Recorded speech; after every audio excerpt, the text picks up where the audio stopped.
So why is conflict so important, though? Why is conflict so important?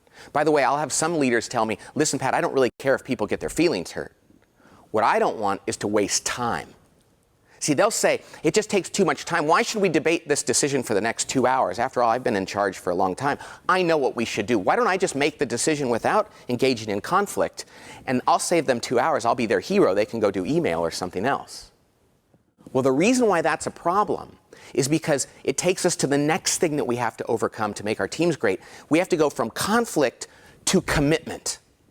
You see, the next thing we have to embrace is we have to get our teams to commit to decisions without reservation. And the only way to do that is with conflict. You see, if I make a decision for my team and they haven't weighed in on that decision, they're not going to buy into that decision. Let me repeat that. If people don't weigh in on a decision, they're not going to buy in.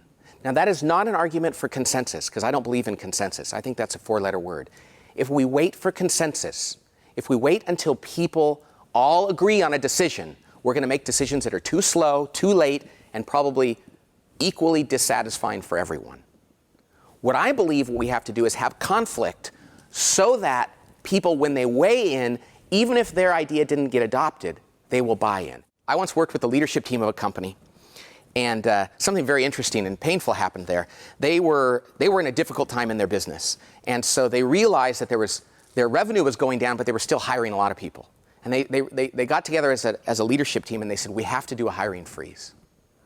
And this was a team that didn't engage in conflict very much, and so they said, so there's a hiring freeze starting tomorrow. All our open recs are closed, and no more new hires. So everybody nodded their head and said, yeah.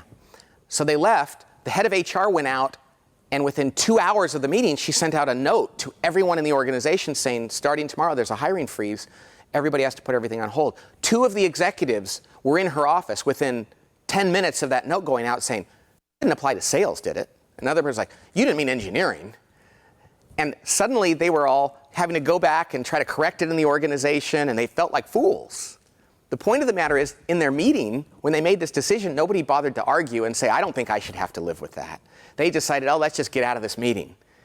And then the rest of the organization looked at this team and said, they can't even have a discussion and arrive at a commitment and send out an email to the whole organization without making themselves look dysfunctional.